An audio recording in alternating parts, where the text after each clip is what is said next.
Namaskar. Department of Pension and Pensioners Welfare administers pension-related policy matters in respect to central government civil employees.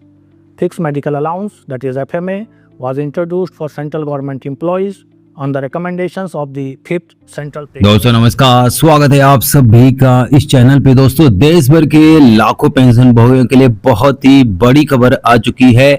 जी हाँ दोस्तों, बहुत ही बड़ी खबर सीधे पेंशन और पेंशन भोगी कल्याण विभाग से आ चुकी है, भारत सरकार की तरफ से आ चुकी है। तो दोस्तों पूरी जानकारी आपको इस वीडियो के थ्रू मिलने वाली है, तो आप इस वीडियो को पूरा देखते रहिए। आगे बढ़ेंगे उससे पहले रिक्वेस्ट करूंगा कि चैनल पे पहली बार आए हो तो बिना बोले ही सब्सक्राइब और लाइक कर दिया करो, क्योंकि आपकी लाइक ही, आपकी सब्सक्राइब ही हमारी मेहनत का फल होता है। आपकी लाइक और सब्सक्राइब से ही हमको मोटिवेशन मिलती है, जिसकी वजह से हम आपके लिए सही सटीक और तथ्यों के आधार पर ही जानकारी प्रोवाइड करते हैं। कोई फेकम फाके वाले न्यूज आपको नहीं दिखाते हैं। हम भी चाहें दोस्तों तो हर दिन वीडियो बनाए, हर दिन 4 से 5 वीडियो बनाए, लेकिन दोस्तों बनाकर कुछ फायदा नहीं है, क्योंकि जो सही खबर है, जो सटीक खबर है, तथ्यों के ऊपर खबर है, ऐसी ही खबरें हमारा चैनल दिखाता है। तो इसलिए एक खबर निकलती है तभी हमारा चैनल आपको खबरें पहुंचाता है, वो भी सही सटीक और तथ्यों के आधार पे ही। तो हमारे चैनल को आप लाइक जरूर कीजिए, क्योंकि आपकी लाइक ही हमारी मोटिवेशन होती है, हमारी मेहनत का फल होता है। तो चलिए दोस्तों, यहाँ पे आपको बता दूं कि जैसे आपने वीडियो में देखा कि भारत सरकार पेंशन और पेंशन भोगी कल्याण विभाग की तरफ से पेंशन और पेंशन भोगियों के लिए बहुत ही बड़े ऐलान किए गए हैं। पहले उस खबर के बारे में जानेंगे, उससे पहले आपके लिए बड़ी खबर आ चुकी है पेंशन अदालत को लेकर। जहां सो आप अपनी स्क्रीन पे देख पा रहे हो कि भारत सरकार पेंशन और पेंशन भोगी कल्याण विभाग की तरफ से महत्वपूर्ण आदेश जारी किया गया है। इसमें कहा गया है कि पेंशन भोगियों को पेंशन अदालत की जानकारी ही नहीं होती है। जहां तो बैंक क्या करते हैं और विभाग पेंशन भोगियों को पेंशन अदालत के बारे में जानकारी ही नहीं प्रोवाइड करते हैं, जिसकी वजह से पेंशन भोगी इस पेंशन अदालत में भाग ही नहीं ले पाते हैं। जहां सो अक्सर यही होता है कि बैंक या फिर विभागों की गलती की वजह से पेंशन भोगियों तक जानकारी नहीं पहुंच पाती है कि पेंशन अदालत कब आयोजित होने वाली है। जहां सो पेंशन अदालत आपके लिए आयोजित होती है, लेकिन पेंशन भोगियों को इसकी जानकारी नहीं मिल पाती है, जिसकी वजह से पेंशन भोगी इस अदालत में पहुंच नहीं पाते हैं। तो ऐसे में दोस्तों सभी मंत्रालयों, विभागों और पेंशन देने वाले बैंकों को निर्देश दिया गया है कि पेंशन भोगियों की लंबी समस्याओं का समाधान तेजी से किया जाए और पेंशन अदालत का व्यापक प्रचार किया जाए। जहां सो पेंशन अदालत क्या है, बहुत सारे लोग जानना चाहते हैं, तो आपको बता दूं कि पेंशन अदालत एक ऐसा मंच है जहां पेंशन भोगी अपनी पेंशन से जुड़ी हुई शिकायतें सीधे अधिकारियों के सामने रख सकता है और मौके पर ही उसका समाधान किया जाता है। इसका उद्देश्य पेंशन भोगियों की परेशानियों को जल्दी खत्म करना और लंबे समय से लंबित मांगों का निपटारा करना है। सरकार के अनुसार पिछले 12 पेंशन अदालत में लगभग 75% मामलों का ऑन द स्पॉट ही निवारण किया गया है, समाधान किया गया। बाकी मामलों को कुछ दिनों में ही संबंधित मंत्रालयों और विभागों की मदद से निपटा दिया गया। तो ऐसे में दोस्तों यहाँ पे सरकार ने क्या निर्देश दिया है कि पेंशन अदालत का ज्यादा से ज्यादा प्रचार प्रसार किया जाए, ताकि पेंशन भोगी इस अदालत में भाग लें और अपनी समस्याओं का समाधान पाएं। सरकार ने कहा है कि बहुत सारे पेंशन भोगियों को पेंशन अदालत की जानकारी नहीं मिलती है, खासकर गांवों और दूर दराज इलाकों में रहने वाले लोगों को। इसलिए कहा गया है कि सोशल मीडिया, SMS अलर्ट, सरकारी वेबसाइट, पेंशन पोर्टल के बैंक, पोस्ट ऑफिस के माध्यम से पेंशन भोगियों को पेंशन अदालत के बारे में जानकारी दी जाए। कम से कम 4 महीने पहले ही पेंशन अदालत के बारे में जानकारी देनी है। जब पेंशन अदालत आयोजित की जाने वाली है तो उसके 4 महीने पहले ही पेंशन भोगियों को अवगत कराना है कि इस दिन पेंशन अदालत होने वाली है, जिससे पेंशन भोगी उस अदालत में पहुंच पाए और अपनी समस्याओं का समाधान उनको मिल पाए। पेंशन अदालत की सूचना कम से कम 4 महीने पहले जारी करनी होगी। पेंशन भोगियों की शिकायत जमा करने के लिए 90 दिन तक का समय दिया जाता है। दोस्तों आपको बता दूं कि किन मामलों में सुनवाई होती है पेंशन अदालत में।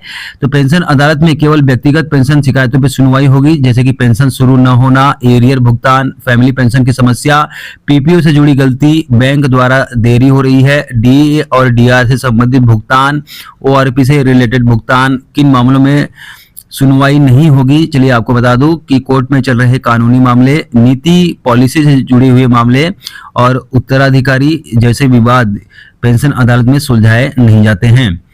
पेंशन शुरू न होना, एरियर भुगतान, पीपीओ से जुड़ी गलती, डीए और डीआर के मामले पेंशन अदालत में सुलझाए जाते हैं। तो आप इसमें भाग लेकर अपनी समस्याओं का समाधान पा सकते हो।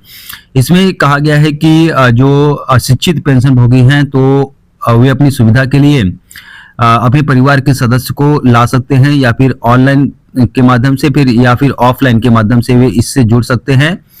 सरकार का इसको लेकर क्या मुख्य उद्देश्य है, चलिए आपको बताऊं कि सरकार चाहती है कि पेंशन भोगी की शिकायतें जल्द खत्म हो, पेंशन भोगी को बार बार कार्यालयों के चक्कर न लगाना पड़े और बैंक और विभाग जवाबदेह बने, लंबित पेंशन मामलों में तेजी आए।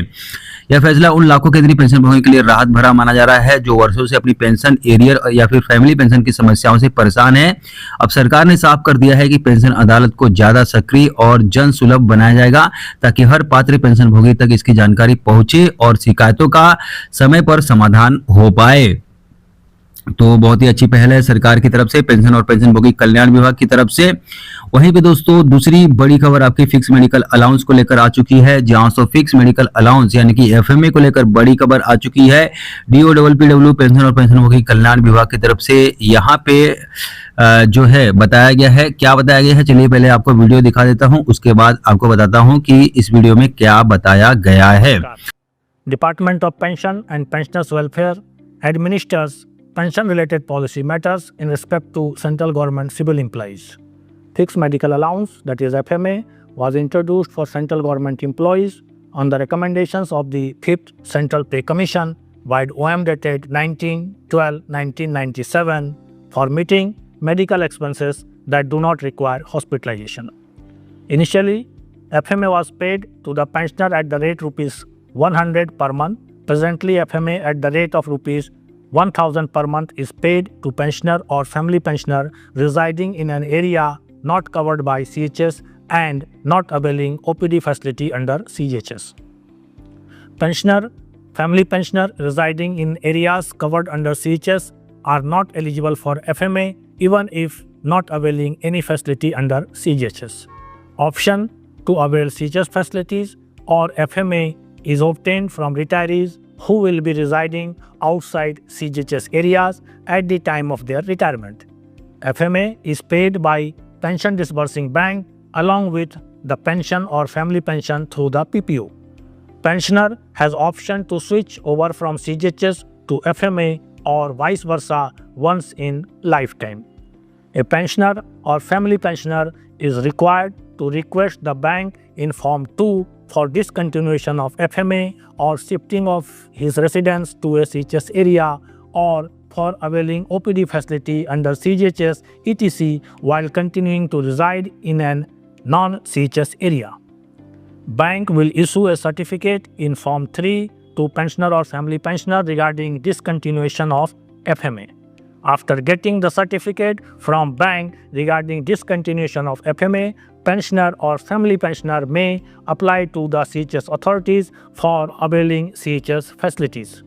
For change of CHS facility to FMA, pensioner or family pensioner would require to surrender his CGHS card and get a certificate for his surrenders of CHS card through the CHS authority. Thereafter, he would require to apply to the office from where government servant has last served for grant of FMA through revision of PPO. जय हिंद। तो चलिए दोस्तों यहाँ पे आपको बता दूं कि यहाँ पे यश चक्रवर्ती जो कि अंडर सेक्रेटरी पेंशन और पेंशन भोगी कल्याण विभाग से हैं, उन्होंने बताया कि फिक्स मेडिकल अलाउंस यानी कि एफएमए के बारे में उन्होंने जानकारी दी। यह भत्ता यानी कि एफएमए उन केंद्र सरकार के पेंशन भोगियों, फैमिली पेंशन भोगियों को दिया जाता है जो ऐसे क्षेत्र में रहते हैं जहाँ सेंट्रल गवर्नमेंट हेल्थ स्कीम यानी कि CGHS की सुविधा उपलब्ध नहीं है और जो OPD सुविधाओं का लाभ नहीं ले रहे हैं, ये केवल उनको ही मिलता है। एफएमए की शुरुआत 1997 में 5वें वेतन आयोग से हुई थी। 100 रुपये प्रति माह की दर से यह लाभ पेंशन भोगियों को दिया जाता था। लेकिन अब वर्तमान में यह राशि 1000 रुपये प्रति महीना है। यहाँ पर उन्होंने बताया कि जो पेंशनभोगी CGHS के अंतर्गत आने वाले क्षेत्रों में रहते हैं वे फिक्स मेडिकल अलाउंस के लिए पात्र नहीं है, भले ही वे CGHS सुविधाओं का उपयोग नहीं कर रहे हों। फिक्स मेडिकल अलाउंस का भुगतान आपके पेंशन वितरण बैंक द्वारा आपकी पेंशन के साथ ही किया जाता है। यहाँ पे उन्होंने बताया कि पेंशनभोगी को अपने जीवन काल में केवल एक बार फिक्स मेडिकल अलाउंस से FMA से CGHS में जाने की सुविधा मिलती है, या फिर वे CGHS से FMA में अपना विकल्प बदल सकते हैं। एक बार ही यह छूट उनको दी जाती है। यानी कि अगर आप अभी फिक्स मेडिकल अलाउंस का फायदा ले रहे हैं तो फिक्स मेडिकल अलाउंस बंद करा के CGHS का लाभ ले सकते हैं, या फिर अगर आप CGHS का लाभ ले रहे हैं तो CGHS का लाभ लेना छोड़कर फिक्स मेडिकल अलाउंस का लाभ ले सकते हैं। लेकिन अगर आप CGHS एरिया में रहते हैं तो आपको फिक्स मेडिकल अलाउंस का लाभ नहीं मिलेगा। आपको CGHS का लाभ लेना है तो लीजिए, नहीं लेना है तो भी आपको फिक्स मेडिकल अलाउंस का लाभ नहीं मिलेगा अगर आप CGHS एरिया में रहते हैं। तो इसको लेकर यहाँ पे डॉक्टर यश चक्रवर्ती ने पूरी जानकारी दी है। उन्होंने बताया कि जो पेंशनभोगी फिक्स मेडिकल अलाउंस बंद करना चाहते हैं या किसी CGHS क्षेत्र में रहने जा रहे हैं, उन्हें अपने बैंक में एक फॉर्म जमा करना होगा। वहीं जो पेंशनभोगी CGHS में वापस जाना चाहते हैं उन्हें अपना CGHS कार्ड सरेंडर करना होगा और अपने पिछले कार्यालय के माध्यम से फिक्स मेडिकल अलाउंस के लिए दोबारा आवेदन करना होगा। तो दोस्तों यहाँ पे पूरी जानकारी फिक्स मेडिकल अलाउंस को लेकर दी गई है कि कब क्या करना होगा। अभी 1000 रुपये प्रति महीना फिक्स मेडिकल अलाउंस मिलता है जो नॉन CGHS एरिया में रहते हैं। जो CGHS एरिया में रहते हैं तो उनको फिक्स मेडिकल अलाउंस का लाभ नहीं मिलता है, उनको CGHS का ही लाभ लेना पड़ेगा। अगर वे चाहेंगे कि मुझे फिक्स मेडिकल अलाउंस का लाभ मिले तो भी उनको नहीं मिलेगा, क्योंकि वे CGHS एरिया में निवास करते हैं। विकल्प यानी कि एक बार सुविधा दिया गया है कि आप फिक्स मेडिकल अलाउंस छोड़कर CGHS का लाभ चुन सकते हैं, या फिर CGHS के अंतर्गत हैं तो फिक्स मेडिकल अलाउंस का लाभ आप ले सकते हैं। लेकिन CGHS एरिया में जो निवास करते हैं तो उनके लिए केवल CGHS का लाभ लेना ही बनता है, फिक्स मेडिकल अलाउंस का लाभ उनको नहीं मिलेगा। यह क्लियरली यहाँ पे बता दिया गया है। वहीं दोस्तों अगली बड़ी खबर आ चुकी है मई महीने की पेंशन को लेकर। जहाँ मई महीने की पेंशन जो है 60% DA के साथ आने वाली है। पेंशन भोगियों और कर्मचारियों की 4 महीनों का एरियर आपको भुगतान करके दे दिया गया है। अब 60% DA के साथ मई की पेंशन आएगी। मई की पेंशन को लेकर इंटीमेशन आने शुरू हो चुके हैं, मैसेज आने शुरू हो चुके हैं, और मई की पेंशन आपके खाते में जो बैंक से पेंशन ले रहे हैं तो उनकी 25 तारीख से खाते में जमा होना शुरू हो जाएगी। वहीं पे जो स्पर्श के द्वारा पेंशन ले रहे हैं तो उनको 30 से 31 तारीख तक उनके खाते में जमा की जाएगी। आई होप दोस्तों ये जानकारी आपके लिए उपयोगी लगी होगी, तो इस वीडियो को लाइक शेयर सबके साथ जरूर कीजिए। मिलते हैं किसी नए वीडियो के साथ, तब तक के लिए बाय, थैंक यू, जय हिंद।